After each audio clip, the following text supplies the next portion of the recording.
Agro tenemos el placer de hablar de ganadería y en este caso convocando a un verdadero especialista que ha sido noticia en las últimas horas, aunque él prefiere comentarlo en que no ha sido en tal sentido a partir de que renunció a la mesa de carnes del Consejo Agroindustrial. Pero es más importante hablar con Víctor Tonelli sobre su opinión acerca del borrador que el gobierno ha presentado como plan ganadero a nivel nacional. Víctor Tonelli, un placer saludarlo y bienvenido a Mundo Agro.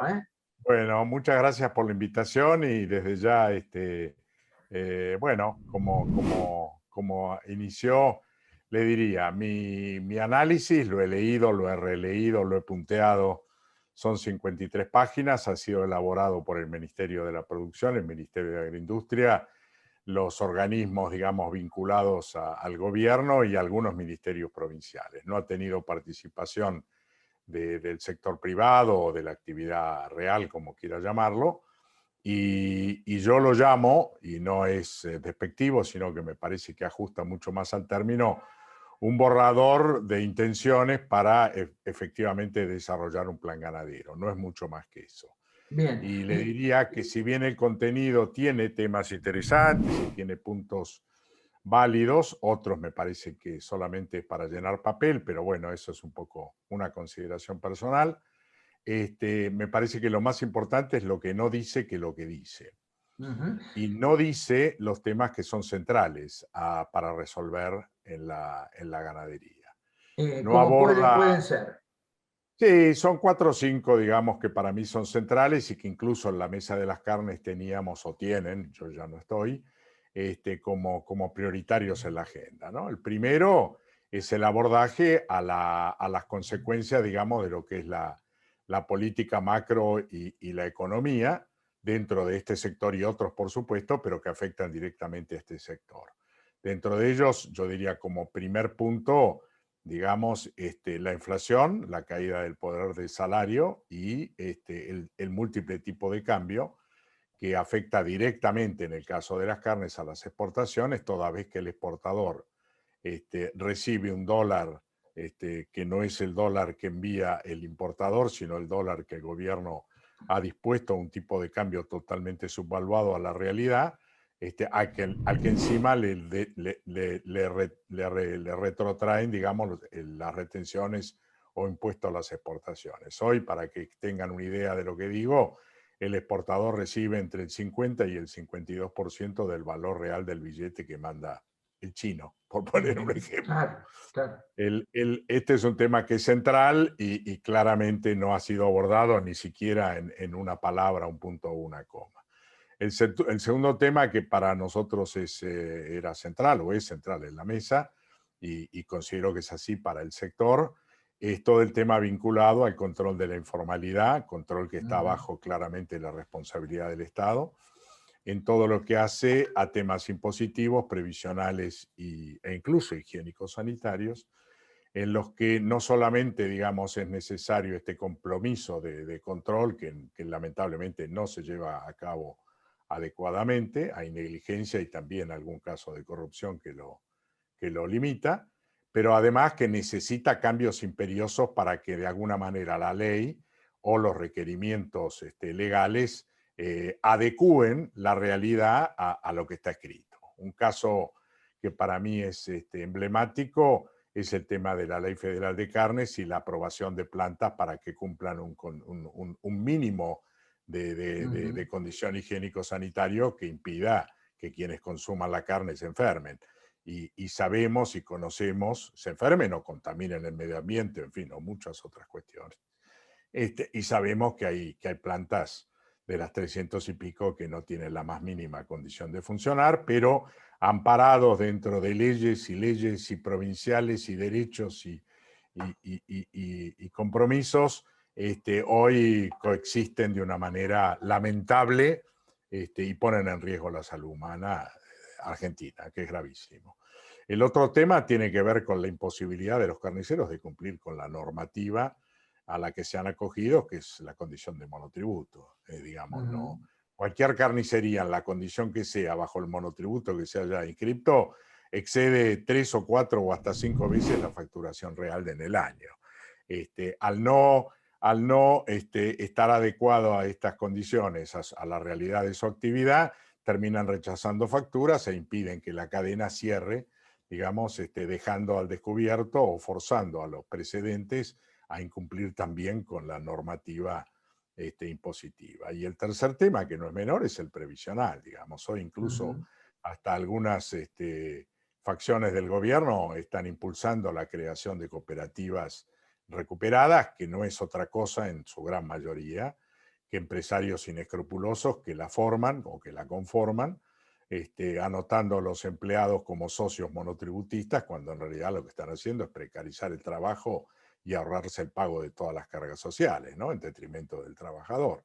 Son temas que son centrales, que son conocidos, que son, yo diría, la columna vertebral de lo que hay que mejorar en toda la cadena para que realmente la ganadería o la cadena de ganados y carnes tenga futuro. Esto tampoco está considerado en ningún momento, y yo diría, si no es el punto 1, es el punto 2 de cualquier plan mínimo. ¿Lo vamos a hacer o no lo vamos a hacer? Si no lo vamos a hacer, no perdamos tiempo. Y si lo vamos a hacer, esto Ujú. es lo que hay que hacer mínimamente. Y yo diría, para no robarle mucho más tiempo, diría, el otro tema que es central, se hace mucho hincapié en crecer en las exportaciones, en un adecuado equilibrio con el sostenimiento del mercado interno, lo cual eso, por supuesto, es razonable, pero en ningún momento se hace ninguna mención sobre la necesidad de mejorar lo que se llaman las negociaciones internacionales, a fines de alguna manera, mejorar el costo de acceso. Los aranceles para la Argentina son incalculables respecto de nuestros competidores, y, si cabe el caso, incrementar las cuotas libres de aranceles. Le pongo un ejemplo nada más para mostrar lo que es, pero tengo miles, para no robarle tiempo. Pero, por ejemplo, en Estados Unidos, que ya probó que es un mercado que le atrae las carnes argentinas y que el año pasado fue de alguna manera el mercado estrella. Argentina accede con 20.000 toneladas peso producto a lo largo de todo el año. El kilo que sigue paga 26,4% de arancel sobre mercadería puesta en Estados Unidos. Australia y Nueva Zelanda tienen 700.000 toneladas Claro. libres de arancel. Entonces yo digo, ¿cómo puedo competir? ¿Cómo puedo hacer promoción? ¿Cómo puedo agregar valor, marcas, etcétera, etcétera, con 20.000 toneladas cuando países que incluso tienen un volumen muy inferior en capacidad de exportación total o de producción, como los que mencioné, tienen 30 veces más cuota que la Argentina? Y así podríamos seguir con todos los mercados. Bien. Entonces yo digo, digamos, mi resumen es un borrador, tiene temas interesantes, ha copiado, digamos, mucho de lo que el Consejo Agroindustrial preparó, no para esto, sino para la Ley de Fomento Agroindustrial, que se pretende presentar al Congreso. Ha copiado bastante, ha copiado distintos planes provinciales que tienen su validez en las regiones en donde están vigentes, y omite, yo diría, lo esencial, lo cual, digamos, más allá de un lineamiento o un borrador, no pasa de ahí, no es un plan, y si no existe, digamos así, el compromiso real de incluir los temas de fondo, me parece que es una pérdida de tiempo. La principal cuestión que muestra la defección en todo esto es que no haya participado precisamente el sector ganadero, que conoce de los puntos que usted estaba planteando recién. Sí, pero a ver, cualquiera de los funcionarios de carrera de los ministerios, todo lo que yo le mencioné lo podrían escribir mejor de lo que yo se lo narré. Con lo cual, no es ignorancia, no es desconocimiento. Por supuesto que la participación del sector privado hace que en el debate o en el intercambio de ideas, digamos, aquello que no está se incorpore, y si no se incorpora, digamos, directamente dicen, no, Claro. no estamos para perder el tiempo, pero no le asigno el hecho que no esté a falta de conocimiento. Yo Bien. creo que había una Tonelli, intencionalidad en no hablarlo. claro, y mientras tanto, ¿el daño ya está hecho en materia ganadera? Digo, con el cierre de las exportaciones, con esta reapertura parcial que se ha dado ante el pedido de Israel para los cortes kosher, con las vacas que antes iban a China, que eran faenadas y tenían alguna utilidad y un ingreso para el productor, y hoy lamentablemente con una caída en los precios. ¿Cómo observa este panorama? Sobre todo el escenario de cara al futuro. Sí, el daño es brutal. Ayer estábamos punteando con algunos otros técnicos, digamos, la cuantificación. No tengo el número y va a ser un trabajo que lo va a presentar otro, así que no, me lo guardo, pero sí le puedo decir que cuando lo leamos nos vamos a poner a llorar de manera desconsolada, porque las pérdidas han sido brutales en todos los órdenes que usted lo quiera analizar, empezando por los trabajadores y su pérdida de ingresos, que ha sido brutal. Los productores con la pérdida de valor de las mercaderías que han tenido que vender bajo este periodo de cepo, la pérdida de imagen de la Argentina y que es muy difícil de recuperar confianza cuando uno comete errores de un día para otro de esta magnitud sin dar explicaciones, la pérdida de la propia industria, que lógicamente ha perdido capacidad de trabajo y tiene un lucro cesante importante, todos aquellos que han quedado fuera de las cuotas, es decir, había una enorme cantidad de empresas que estaban exportando y que habían hecho un enorme esfuerzo para ingresar con sus productos y desarrollar clientes que no le dieron cuota y por lo tanto hoy no pueden exportar o solo lo pueden hacer pasando la gorra para sentido figurado a los frigoríficos que tienen cuota para que le den algo y etcétera, etcétera, etcétera. Lo que usted acaba de decir, el hecho que obliguen que un 25% de una vaca china que no tiene destino en la Argentina no pueda ser incorporado al producto exportado y tiene que ser vendido forzadamente a menos de la mitad de su valor en el mercado interno, un producto que además no se consume en forma directa, que no tiene ningún tipo de demanda.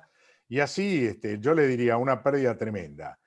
¿Cómo sigue y cuánto más deberemos contar como daños por las medidas? Dependerá muchísimo de si el 31 de agosto deciden reflexionar seriamente y modificar una decisión que fue nefasta y totalmente improductiva. Ahora, eso está en cabeza de quienes definen las políticas públicas y resulta muy difícil imaginar que